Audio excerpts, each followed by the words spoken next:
I just feel like opposing fans end up watching these. In fact, if you're watching this and you're a Spurs fan, just hit the thumbs down button. And if you're a Saints fan, just hit the thumbs up button. And then we'll get a gauge of actually who's watching this. It'd be your most disliked video. No, I'm serious. If you're a Spurs fan watching this, smash that dislike button. I'm curious.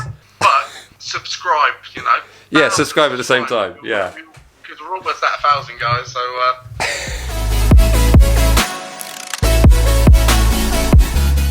Right then. 4 things we learned. Everyone's probably thinking, only 4 things? Yep, only 4 things. We don't often make notes on this show, but when we do... Right, hello and welcome to... what is this show? We're doing a review of the Tottenham game, and we are recording this just after the game is finished. And when I say that, approximately 32 hours is what I actually mean. Because time is a good healer, isn't it, Jack? It's not good enough. So in this match review, we're going to be looking at 4 things that we learnt from yesterday's game against Tottenham Hotspur. What did you do for the rest of the day yesterday, Jack? Was there anything nice? Something nice to take your mind off it? I cancelled my plans. I was going to just sit there and watch football all day, but instead I just watched funny YouTube videos, just put myself up, really. Nice. Just take my mind off of it before I start looking at it again. Yeah. And then get that pit of despair. What about you? How did you cheer yourself up? I ate an entire tub of Quality Streets. That, my friend, that is a smart idea. I even ate the blue ones, the coconut ones. Yeah. Wow. Yeah, that's how bad it got. I made some notes. I thought we'd get into 4 things that we learned about Southampton from the performance yesterday, and I'll allow you to jump in and see what you think on these points as well. I think that's probably the best way to address it. I think we're both in agreement of the key issues that were the problems yesterday, and I think these 4 points basically address those. So here we go. Number 1, Stuart Armstrong is key, and he transforms our midfield. Absolutely. Yeah, I would probably say, in terms of how we looked in the first half, we looked a lot fresher. I thought it looked a lot better than we did against both the games against Crystal Palace and Brentford. There was just a lot more prowess, a lot more attacking, much better link-up play. So he is key. Yeah, it's the creativity going forward in the first half was like, it's what we were seeing at the end of last season. That first half was so exciting. Because of him and Gineppo being able to have that creative freedom to run into these areas and kind of do what they want and just be creative and attacking going forward. It really makes up for what Ward-Prowse and Romeo do in the middle, and Armstrong he just changed our game completely. It did. You also bring up Gineppo there. I thought Gineppo had a great game as well. Very good game. I'll probably say this a lot. The first half, I was buzzing by the end of the first half. He made some great passes. Gineppo is so good at doing the step overs and getting inside the box and turning in. Like, he's so good at that. I never doubt that he's not going to get into the box. So him and Armstrong working in the wings, I really rate that combination. I mean, I just don't think, Redmond doesn't have that little bit of creativity and that bit of flair that Gineppo has to get past players. Yeah. And it looks like we're going to have to be breaking down defences a lot more now. So, so having that on the wings, just doing something crazy, that was uplifting. Yeah, definitely much improved. Okay, point number 2. Our centre-backs can have a bad game. Stevens and Bednarek not tight enough on Kane and Son, who both had outstanding games. It was... positioning was just all wrong. There was they just didn't adapt to the game. Like, I don't know if that's just on their part or whether it was Ralph's tactics within the game to keep pushing that high line. But as soon as Spurs realised, we can just knock it over that high line, we were dead in the water, and they didn't adjust to it at all at the back. Stevens or Bednarek, and they looked lost and looked helpless. They looked like what we beginning of last season, where we weren't Stevens fans. Yeah. Suddenly, after that game, Jack Stevens was of old. In the first half, he was slow playing the ball out and almost conceded the goal from it. So yeah, there were lots of comments of Yeah, really worried. I mean, there were lots of comments that we were playing too high a line and we weren't getting back enough. But really, if you look at the position of the rest of the players on the field, I mean, the line is where it should have been. It's just the fact that we weren't tight enough on Harry Kane and Heung-min Son. It was just a bit of a mess from those two. But here's the thing: I can't understand. Against Spurs, that's all you've got to worry about right now is Son and Kane. So why wouldn't you think, right, my job is to make sure these two are covered at all times, no matter what, because anybody else in that team could run down there and probably McCarthy might be in with it a bit more, but as soon as Kane or Son are on goal, it's going in. Just, how could you not have the forethought to cover those two? Yeah, absolutely. They were on form yesterday, which obviously didn't help us. I mean, I do think that scoreline is incredibly flattering, but really it's down to the fact that they have two very clinical forwards, and we have one, and we had another has shown some promise, but wasn't on. Shea Adams needs to learn how to shoot at the corners of the goal, because every time he hits the ball, he goes straight at a goalkeeper, and it's getting really frustrating. Yeah. Because that was what probably blocked him off last season. He did that a lot as well, lots of chances, but just couldn't get in. It's just like he's hitting the target, but yeah, like you say. Yeah, it's just. Okay, my point number 3. You have to press if you're going to play a high line. We gave Tottenham far too much space to play, which is basically similar to my previous point in terms of the centre-backs. But that's where the tactics comes in, where you have to wonder what's Ralph communicating to them at that point, because it's like, right, what you're doing there isn't quite right. So I know we've got to play this high line, but you've got to cover your man, you've got to mark your man. I don't know whether it was just them concentrating on that line and looking forward, and not concentrating on what's around them. It just seems to be no awareness there. It was the same for the Palace game. The Zaha goal was exactly the same. It's just us being caught, but not being aware of our surroundings and who's there, just playing this line. Yeah.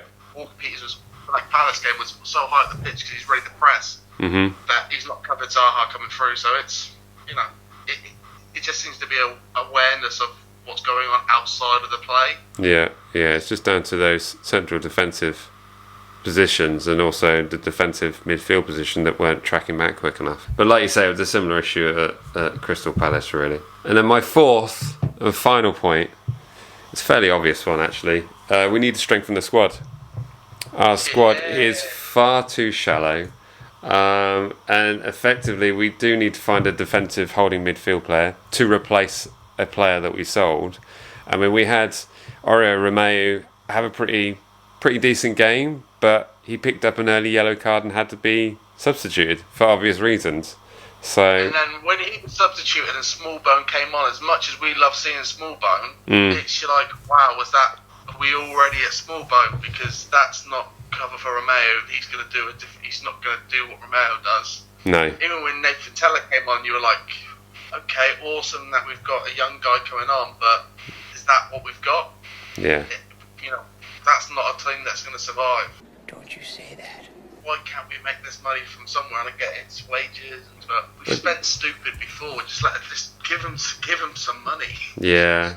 I mean, like you say, we've still got players on the books, and that's what's really hurting us, really. Although, luckily for us, Harrison Reed doesn't look great for Fulham, and Lamina doesn't look good for Fulham either. So yeah. That's something. But like we've been saying, it's still early days. But from what Ralph is saying in the atmosphere around it, suddenly it's turned from being here we come, same as last season, but now it's like we're tired. Can't handle it, and it's the same for other teams. Like United look exactly the same. Right. They look dead on their feet. They're like, you fought.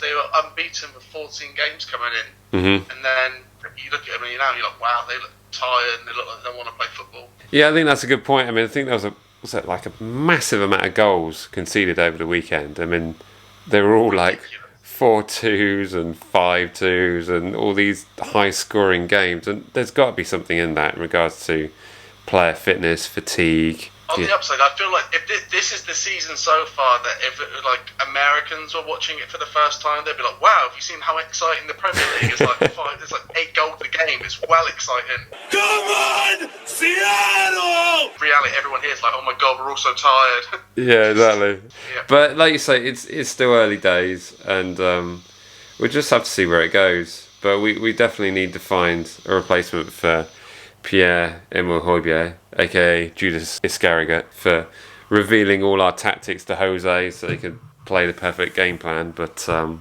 would we even get though, like in that position? I did hear today actually that we've been linked with Florentino Luis from Benfica for 16 million. That'd be great. That's the sort of person you want. I've seen some weird ones. I saw like Ruben Loftus-Cheek because he's on the way out of Chelsea. I was like, maybe he'd be good because he'd be cheap and probably free. And he's sort of Premier League proven and he's hard. I do think we just need that pace in the middle as well. So yeah, give me some Benfica players. You know, Wolves have gone all Portugal, so Portuguese it. Well, those are the 4 key points. I always wondered about uploading something because, like you said, like we previously said, we didn't upload anything yesterday because we were both feeling very, very deflated. And I don't know. Also, we hadn't done the live streams. We weren't together, you know. So usually when we lose and it's going poorly, at least I have you to talk to. Yeah. You know what I mean? Yeah. This time I was sat in my room on my own, just going, I hate this. We didn't have the live stream. We didn't have any additional footage from the game. We weren't there, so there wasn't really much. And to be honest with you, I just feel like opposing fans end up watching these. In fact, if you're watching this and you're a Spurs fan, just hit the thumbs down button. And if you're a Saints fan, just hit the thumbs up button. And then we'll get a gauge of actually who's watching this. Who actually wants to see us dissect a defeat. Can't wait for it to be your most disliked video. And No, I'm serious. If you're a Spurs fan watching this, smash that dislike button. I'm curious. I'm very curious. Subscribe, you know. Yeah, subscribe at the same time. Yeah.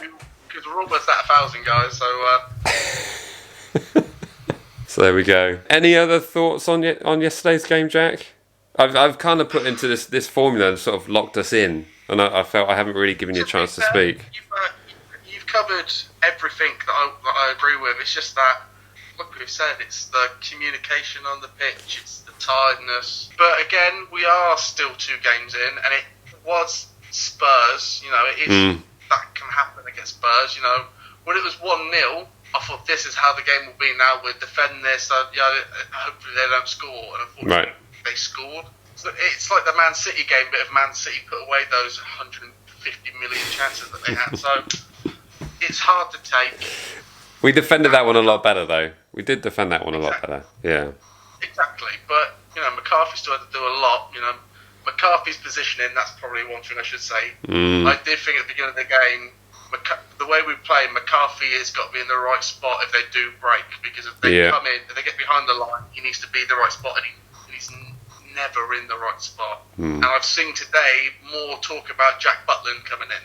I've seen that the Angus Gunn going to Stoke, so interesting to see.